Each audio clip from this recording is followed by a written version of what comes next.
ঢাকা 17 এই আসনে যিনি জামায়াতের প্রার্থী তিনি সেনাবাহিনীর সাথে একটা বাকবিতণ্ডায় জড়িয়ে পড়েছেন, এরকম একটা ভিডিও আমাদের সামনে এসছে, যেটা একজন বাহিনী সদস্যের বডি অন ক্যামেরার রেকর্ডকৃত ফুটেজ বলে আমরা বুঝতে পারছি। জামায়াতে ইসলামী ক্ষমতায় গেলে কি হতে পারে একটা প্রকৃষ্ট উদাহরণ আমি মনে করি। পুরো ভিডিওটা বেশ লম্বা, আমি সবাইকে দেখার অনুরোধ করবো। তার আগে এই ছোট্ট ক্লিপটুকু আগে একটু দেখে নিই, তারপর আবার কথা বলবো। এটার দরকার নেই বিধানে ভাই, উনি হলো এই আসনের হলো এমপি ক্যান্ডিডেট, ঠিক আছে? কোন দলের স্যার? জামাত ইসলামী। বুঝতে পারছি স্যার, আমাদের ক্যান্টনমেন্টের নিরাপত্তার সাথে ক্যান্টনমেন্টের গানের না আপনারা তো ওখানে গান নিয়ে বসে আছেন, একবারে জিব্বা দিয়ে সাইডে ফেলতেছেন তারিখ জিয়ার জন্য। আমরা কেন চাইতে পারবো না? আমাদের তো স্যার এটা আমাকে বলে তো ইয়া হবে না যে স্যার এটা স্যার আপনি এই যে দেশটাকে পরিকল্পিতভাবে ধ্বংসের দিকে নিয়ে যাচ্ছেন। আবার ভিডিওটার মধ্যে খানিকটা ফানও আছে, মানে পরিচয় দিচ্ছেন এই এলাকার এমপি ক্যান্ডিডেট, সেনা সদস্য তাকে চিনতে পারেননি, জিজ্ঞেস করছেন কোন দলের, তখন জানানো হয় জামায়াতে ইসলামী। পুরো ভিডিওটা দেখলে দেখবেন যে তিনি বা তার লোকরা পরিচয় দিচ্ছেন তিনি তারেক জিয়ার বিরুদ্ধে এখানে ফাইট করছেন, তারেক জিয়ার বিরুদ্ধে ফাইট করছেন। বিরাট প্রোফাইল তার মৃত্যু এটা একটা বড় প্রোফাইল হিসেবে থেকে যাবে, তিনি তারেক জিয়ার বিরুদ্ধে ফাইট করেছিলেন ইত্যাদি ইত্যাদি।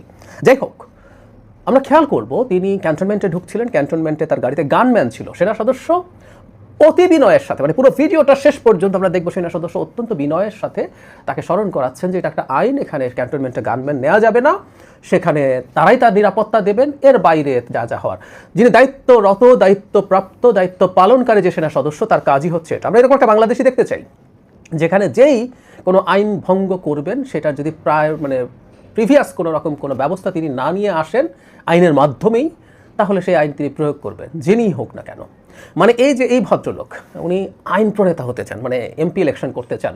শোনা যায় আমাদের বস্তি অধ্যুষিত বেশ কিছু এরিয়া আছে এই কনস্টিটিউয়েন্সিতে, সেখানে মানুষজনকে নানান রকম সুযোগ সুবিধা দীর্ঘদিন থেকে তারা দিয়ে চেষ্টা করছেন যেন তারেক রহমানকে চাপে ফেলতে। আমি মনে করি না এটা একেবারেই কোনো রকম কোনো কাজ করবে, কিন্তু সেটা করেছেন।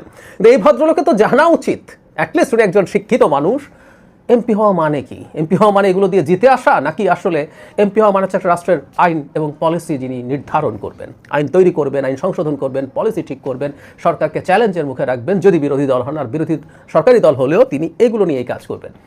সেই ভদ্রলোক আইন ভাঙতে চাচ্ছেন গায়ের জোরে আইন ভাঙ করে, যেহেতু এমপি ক্যান্ডিডেট তাকে এটা করতে দিতে হবে। অত্যন্ত ডেরোগেটরি মন্তব্য তিনি সেনাবাহিনী নিয়ে করছেন, তারা নাকি পরিকল্পিতভাবে দেশকে ধ্বংসের দিকে নিয়ে যাচ্ছে। কথাগুলো রেজোনেট করে, আমরা মনে করতে পারবো।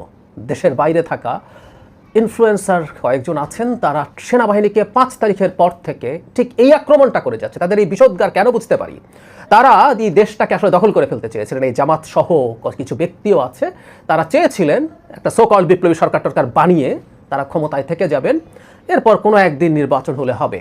ইনফ্যাক্ট সেনাবাহিনী এবং বিশেষ করে সেনাপ্রধান জনাব ওয়াকারুজ্জামান এই কাজটা বাধা হয়ে দাঁড়িয়েছেন, সেজন্য তারা এবং প্রতিষ্ঠান হিসাবে সেনাবাহিনী প্রচণ্ড রকম সমালোচনার মুখে পড়েছে এই নেক্সাসের কাছে, এবং আমরা সেটার একটা বহিঃপ্রকাশ খুব ক্লিয়ারলি দেখতে পারলাম। আমি প্রায় একটা কথা বলি যে আমি এইচএসসি যে কলেজে পড়েছি, আমি ওখানে ছাত্র শিবির অধ্যুষিত ছিল সেই কলেজ। ক্ষমতায় থাকলে বা শক্তিশালী অবস্থায় থাকলে জামাত শিবিরের চেহারা কি আমার দেখা আছে? কেউ যখন জামাতকে বলে ওনারা তো আচরণে ব্যবহারে ভালো ইত্যাদি ইত্যাদি, তো ওনারা কোন চেহারাটা দেখছেন সেটাও আমি জানি, তাদের চেহারা কি হতে পারে সেটাও আমি জানি। এই ভদ্রলোক ঢাকা 17 যে ক্যান্ডিডেট, তার আচরণ দেখে বোঝা যাচ্ছে, তাই না, যে এই প্রথম তারা সরকারের উপরে বেশ ইনফ্লুয়েন্স রাখে, তাতেই তাদের এই হ্যাডাম, তাদের কিছু লোকজন টকশোতে এসে অত্যন্ত বাজে ভাষায় অ্যারোগেন্ট আচরণ করেন, ঝগড়াঝাটি করেন। আর এই দল যদি ক্ষমতায় যায় কি হতে পারে আমরা নিশ্চয়ই অনুমান করতে পারি। সো আমি এই ভিডিওটাকে ওয়েলকাম করি। জামাতের আসল চেহারা মানুষের সামনে যত বেশি এক্সপোজড হবে, মানুষ তত বেশি ইনফর্মড ডিসিশন নিতে পারবে। আমি আশা করি সাময়িক সময়ের জন্য কোনো সুবিধা কেউ পেয়েছে এদের কাছ থেকে, এটার জন্য দীর্ঘমেয়াদে দেশকে বিপদে ফেলার মতো সিদ্ধান্ত কেউ নেবে না। যাই হোক, পুরো ভিডিওটা আমি এখানে জুড়ে দিচ্ছি। আমি আশা করবো আপনারা সবাই দেখবেন, মানে একটা মানুষ একটা বেআইনি কাজ করার জন্য কিভাবে ইনসিস্ট করছে এবং কি ভাষায় কথা বলছে দেশের সবচেয়ে গুরুত্বপূর্ণ একটা প্রতিষ্ঠান সেনাবাহিনীর প্রতি। যে সেনাবাহিনী শেখ হাসিনার বিরুদ্ধে না দাঁড়ালে, জনগণের পক্ষে না দাঁড়ালে আমাদের অনেক দুর্গতি ছিল কপালে। কিছুদিন আগে আমি বলেছি, ইরানের রেভলিউশনারি গার্ড কর্পস, যেটা IRGC, Islamic revolutionary guard corps, তারা খামেনির পক্ষ ত্যাগ করেনি বলে সেখানে এত রক্তপাতের পর, আমাদের কয়েক গুণ রক্তপাত হয়েছে, সেখানে রেজিমের পতন হয়নি। যাই হোক, ভিডিওটা দেখবেন আশা করি। এটার দরকার নেই বিধানে ভাই, উনি হলো এই আসনের হলো এমপি ক্যান্ডিডেট, ঠিক আছে? কোন দলের স্যার? জামাত ইসলামী। জামাত ইসলামী। বুঝতে পারছি স্যার, আমাদের ক্যান্টনমেন্টের নিরাপত্তার সাথে ক্যান্টনমেন্টের গানে না না, আপনারা তো ওখানে গান নিয়ে বসে আছেন, আপনারা জিব্বা দিয়ে সাইডে ফেলতেছেন পথ তারেক জিয়ার জন্য। আপনি তো একদম- আমরা কেন যাইতে পারবো না? আমাদের তো সরকার স্যার হুকুম এটা দিচ্ছে। আমাকে বলে তো ইয়ে হবে আমরা না। অফিসের সঙ্গে কথা বলবো। যে স্যার এটা স্যার আপনি এই হিসেবে আপনারা দেশটাকে পরিকল্পিতভাবে ধ্বংসের দিকে নিয়ে যাচ্ছেন, আবার পরিকল্পিতভাবে ধ্বংস করতেছেন আপনারা। দিস ইজ টোটালি দেশটাকে টোটালি সেনাবাহিনী কিছু অফিসার স্যার, আমি আপনাদের তো যাওয়ার নিষেধ করি না, স্যার। বিতর্কিত হচ্ছে, বাংলাদেশের সেনাবাহিনীকে আপনারা বিতর্কিত করতেছেন। সরাসরি ডিসক্রিমিনেশন করতেছেন আপনি, ঠিক আছে? একেবারে সরাসরি আমি প্রধান সেনাপ্রধানের সঙ্গে কথা বলবো। আপনি না, কার স্যার সাথে কথা বলতেন? আপনি এখানে দায়িত্বে। বলতে পারেন স্যার, হ্যাঁ, সমস্যা আপনি নেই। কথা বলেন, কিন্তু আমার গাড়ি আটকে রাখবেন কেন আপনি? আমি তো স্যার আপনাকে না না, আপনি তো আটকে রাখছেন। আমি তো স্যার আপনাকে যাইতে দিলাম স্যার, আমি তো আপনাকে ইয়ে করি। আমাকে একটু সহযোগিতা করবেন। আমার টোটাল সেনাবাহিনী এদেশের সম্পদ, এই সম্পদকে আপনারা বিতর্কিত করতেছেন আপনাদের ব্যক্তি স্বার্থে। স্যার একটু স্যার একটু স্যার ব্যক্তি স্বার্থে করতেছেন, ব্যক্তি স্বার্থে সরকারকে এই প্রশাসনকে আপনারা বিতর্কিত করতেছেন। স্যার, একটু আমাকে সময় দিন স্যার। সময় দিন। মানে আরেকটার জন্য একটা মোটরসাইকেল মেরে দিয়ে চলে গেছিল। এটা ডিসঅ্যাপয়েন্টিং সিচুয়েশন করে সারা দেশে খুব তাড়াতাড়ি আপনাদের জন্য দেশটা বিশৃঙ্খলা হবে। পুরো দেশটা বিশৃঙ্খলা করতেছেন আপনারা। চার্লি 7 ডিজি রাস্তার রাস্তায় প্রবেশ। চার্লি 7 যাক। স্যার আসসালামু আলাইকুম স্যার, কপাল নিজাম সালিনান থেকে স্যার। স্যার ওই যে সালিনানে দিয়ে প্রবেশ করে ওই যে সালিয়েট যে বাইরে হবে জামাত পদপ্রার্থী, ওনার সাথে গানম্যান আছে স্যার, আমি অ্যালাউ করলাম স্যার। এমপি পদপ্রার্থী, সংসদ পদপ্রার্থী, ওনার সাথে গানম্যান আছে স্যার। আমি এদিক দিয়ে- তারেক জিয়ার প্রতিদ্বন্দ্বী ডাক্তার এস এম খালেদুজ্জামান বলেন, স্যার ওই যে বলেন তারেক জিয়ার প্রতিদ্বন্দ্বী 17 আসনের স্যার অন্যতম ওইটাই candidate। ওনাকে বললাম স্যার, উনি আমার সাথে আমার সঙ্গে কথা বলে দেন। আচ্ছা স্যার একটু কথা হ্যালো, আসসালামু আলাইকুম। আমি ডাক্তার এস এম খালেদুজ্জামান, ঢাকা 17 আসনের জামাত ইসলামিক না, কিন্তু আপনারা তো তারেক জিয়ার জন্য জিব্বা দিয়ে রাস্তা পরিষ্কার করে ফেলতেছেন, তাহলে আমাকে কেন দিবেন না? Why not? আপনি শোনেন, আপনার নাম কি বললেন?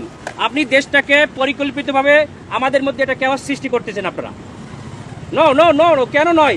আপনারা দেশটাকে ধ্বংসের দিকে নিয়ে যাচ্ছেন এবং কিছু অফিসার নিজেদের ব্যক্তি স্বার্থ হাসিলের জন্য আমাদের সুপরিকল্পিতভাবে 5 আগস্টের পরে আমাদের দেশটাকে আপনারা ধ্বংস করতেছেন, আমাদের দেশটাকে পুরো ধ্বংসের দিকে নিয়ে যাচ্ছেন আপনারা। আমি সেনাপ্রধানের কাছে এটা কমপ্লেইন করতে চাই। চার্লি 9 এমআরটি চার্লি আপনাদের অফিসারের সঙ্গে আমি কথা বলতে চাই। উনি তো আমাদের বলছেন। বডি ক্যামেরা অন করো। রয়েছে স্যার, বডি ক্যামেরা অন আছে স্যার।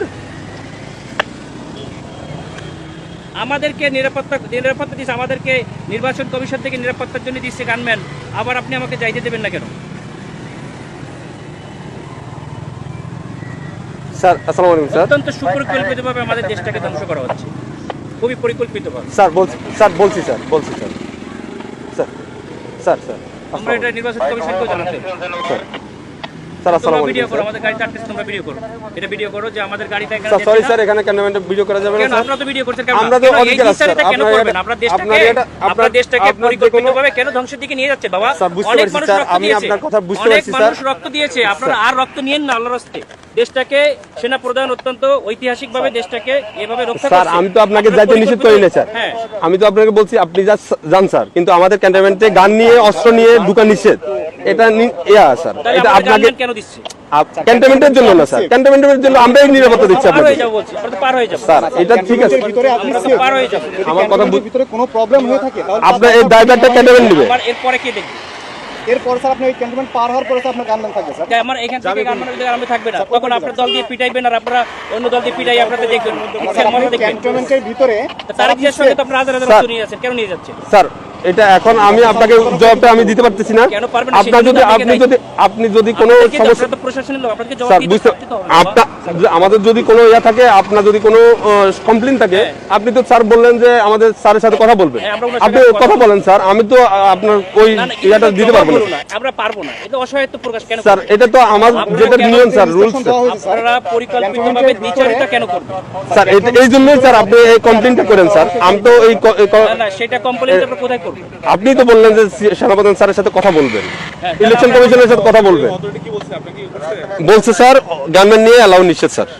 আপনার যেতে গেলে এমনিতে আমাকে সহযোগিতা করতে হবে স্যার। একটু সতর্ক করেন স্যার প্লিজ। না না না, সহযোগিতা না, আপনারা অত্যন্ত পরিকল্পিতভাবে দেশটাকে ধ্বংস করছেন, দেশটাকে রক্ষার দায়িত্ব আপনাদের। তাই না? স্যার আমরা তো আপনারা পরিকল্পিতভাবে দেশটাকে ধ্বংসের দিকে নিয়ে যাচ্ছে, বুঝতে পারছি স্যার। অত্যন্ত এটা তো সুন্দরভাবে আমাদের দেশটাকে একটা কেওয়াস সৃষ্টি করতে যাচ্ছে, As a মানে লেভেল একটা এজেন্ট হিসেবে একটা স্যার পরিকল্পিতভাবে। ক্যান্টনমেন্টে আপনি হয়তোবা জানেন কিনা জানি না, ক্যান্টনমেন্টে এই যে এই রুলস গুলা আপনাকে ফলো করতে হবে স্যার। আমরা আমরা স্যার ক্যামেরা এমন আছে স্যার, ক্যামেরাটা একটু অফ রাখতে হবে। মোবাইলে আপনার ইয়েতে রাখেন, আপনি কথা বলেন, সমস্যা নেই স্যার। মোবাইল হাতেও রাখা যাবে না। হ্যাঁ রাখা যাবে, আপনি ইয়া করতেছেন স্যার। আপনি যেতে পারবেন স্যার, কিন্তু আপনার যে গানম্যানটা এই সময় বুঝছেন, স্যার। সময় সবসময় থাকে না, ঠিক আছে? আপনাদের স্যার। সময় সবসময় সমান যায় না। Sir, sir. বহুত বড় বড় অফিসাররা স্যার। পা ধরছে 5 আগস্টের পরে আমাদের জায়গা, স্যার। আমরা কিছু বলি নাই। স্যার আমরা এরকম কুকুরের মতো পা চাটা হই নাই, স্যার ঠিক আছে? স্যার আমরা এখন গোলামির না না, আপনারা তো না, না, গোলাম হয়ে স্যার, গেছেন। আমরা- আপনারা অলরেডি গোলাম হয়ে গেছেন, দেশটাকে ঠিক। বিক্রি করে দিয়েছে একটা দলের কাছে, দাও, তুমি দেশটাকে পরিকল্পিতভাবে গোলাম হয়ে গেছে। আমরা এখন কোথায় কমপ্লেন করবো বলেন? স্যার, আপনি- আমাকে তো back করতে হবে। আমি অস্ত্র স্যার দেয় ওইভাবে যে আপনাদের পিটানি খাবো আমি? কেন আপনারা আমরা আমাদের কেন শুধু আপনারা এই জগন্নাথে মারামারি করতেছে আপনাদের গাড়ির সামনে ঠেকাইছেন। স্যার এটা তো আমাদের তো বাইরের এরিয়া, এটা সিভিল এরিয়া, এটা তো এখন আমি সিভিল বাইরে এরিয়া। যাই কি করবো? তাহলে আমার গাড়ি নিয়ে এখন ব্যাক করে দেন, আমি ব্যাক খেয়ে চলে যাই। স্যার ঠিক আছে স্যার।